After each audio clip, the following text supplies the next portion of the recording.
आवाज इंडिया पर आपका स्वागत है। साथियों, जिस तरीके से लोकसभा चुनाव नजदीक आते जा रहे हैं, उस समय लोकसभा चुनाव का जो राजनीतिक तापमान है वो भी धीरे धीरे बढ़ते जा रहा है। उत्तर प्रदेश की अगर हम बात करते हैं तो बहुजन समाज पार्टी, भारतीय जनता पार्टी और समाजवादी पार्टी, तीन प्रमुख पार्टियों के बीच में कांटे की टक्कर हमको दिखाई देती है। और ऐसे में बहुजन समाज पार्टी हो या फिर समाजवादी पार्टी हो, इन्होंने अपने प्रत्याशियों की लिस्ट जारी कर दी है। इन दोनों में जिस तरीके से कांटे की टक्कर हमको दिख रही है, उसी तरीके की जैसे ही सियासी हलचल तेज हो रही है, पार्टियां अपने प्रत्याशी बदल रही है, उनका टिकट काट रही है, वैसे ही बहुजन समाज पार्टी ने गाजियाबाद और अलीगढ़ से अपने बसपा प्रत्याशी बदल दिए। इन बसपा प्रत्याशियों के बदलने के क्या कारण है, इस विषय को लेकर आज हम बात करेंगे। और वो कौन प्रत्याशी है जो आने वाले समय में लोकसभा चुनाव को अच्छे तरीके से बहुजन समाज पार्टी की तरफ से लड़ सकते हैं। तो पहले बात करेंगे कि भारतीय जनता पार्टी छोड़कर बसपा में शामिल हुए हितेंद्र उपाध्याय उर्फ बंटी को पार्टी ने अलीगढ़ से टिकट दिया है। इसके पहले बसपा ने गुफरान नूर, जो बहुजन समाज पार्टी के पूर्व प्रत्याशी यहाँ से हुआ करते थे, उनका टिकट काट कर भाजपा से ही आए हितेंद्र उपाध्याय उर्फ बंटी को टिकट दे दिया गया है।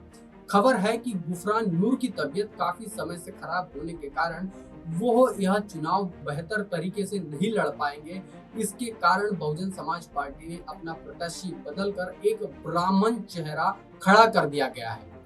चर्चा में है कि हितेंद्र उपाध्याय उर्फ बंटी यह भारतीय जनता पार्टी से काफी समय से जुड़े हुए थे, लेकिन कुछ कारणवश वह पार्टी छोड़कर बहुजन समाज पार्टी में शामिल हो जाते हैं। और इसके बाद ही वर्तमान में जिस तरीके से अलीगढ़ से उनको प्रत्याशी बनाया जाता है, उसके बाद में जो सियासी हलचल बदलती है और उसके कारण एक भारतीय जनता पार्टी और सपा को कड़ी टक्कर देने वाला उम्मीदवार बहुजन समाज पार्टी ने अलीगढ़ से दिया है। आने वाले समय में यह प्रत्याशी किस तरीके से बहुजन समाज पार्टी की तरफ से चुनाव लड़ता है, आने वाले समय में यह देखा जा सकता है कि यह मुकाबला कितना रोचक हो सकता है और इससे ही बहुजन समाज पार्टी कितने फ्रंट पर रह सकती है, ये भी सवालिया निशान यहाँ पर खड़ा होता है।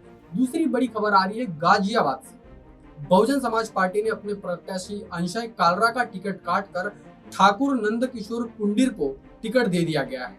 यह बता दें कि अंशय कालरा की जगह अभी ठाकुर समाज से आने वाले नंद किशोर कुंडीर को बसपा ने अपना प्रत्याशी बनाया है। और माना जा रहा है कि भाजपा के खिलाफ में यह प्रत्याशी जो है बड़ी ताकत और बड़ी लड़ाई से यह जो चुनाव है वो लड़ सकता है, क्योंकि वहां का जो ठाकुर समाज है यह पूर्ण तरीके से भारतीय जनता पार्टी की नीतियों से नाराज है और उसके वजह से बहुजन समाज पार्टी ने ठाकुर चेहरा गाजियाबाद की सीट से अपना प्रत्याशी बनाकर खड़ा किया है। अब देखते हैं कि भारतीय जनता पार्टी ने जिस उम्मीदवार को यहाँ पर टिकट दिया है वो वैसे समाज से आते हैं, उनका नाम है अतुल गर्ग।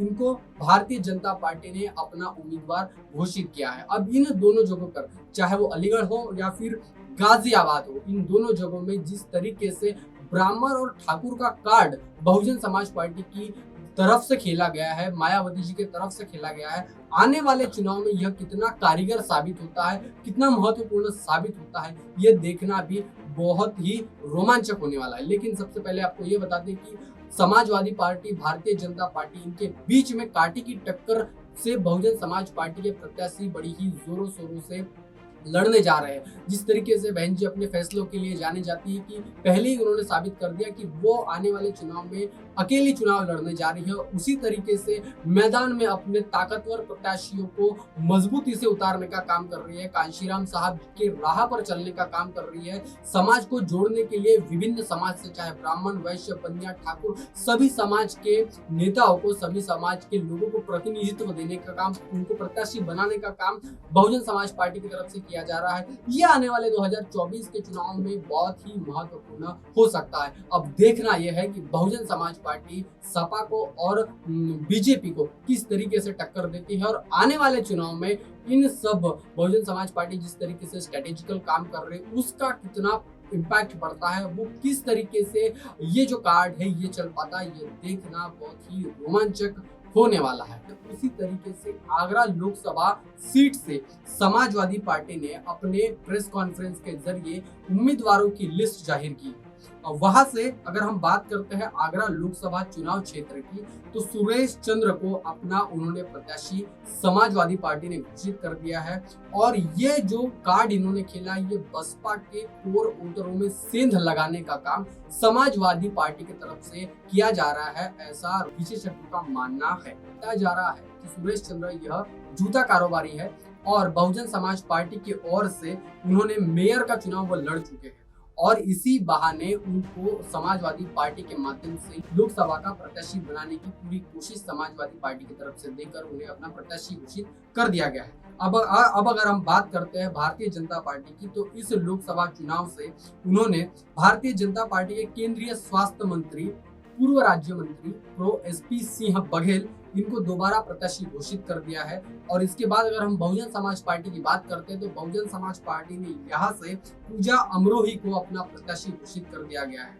हाल ही में तीनों पार्टियों ने इस लोकसभा सीट से अपने प्रत्याशियों की जो नामांकन लिस्ट है वो जारी कर दी है और इन तीनों पार्टियों में बड़े ही कांटे की टक्कर हमको दिखाई दे रही है। बहरहाल आप इस खबर को लेकर के क्या सोचते हैं, अपनी प्रतिक्रिया जरूर दें। लोकसभा चुनाव में किस तरीके से बहुजन समाज पार्टी अपना परफॉर्मेंस कर सकती है, यह अपनी प्रतिक्रिया जरूर दें और आवाज इंडिया के साथ में बने रहिए। तब तक के लिए धन्यवाद।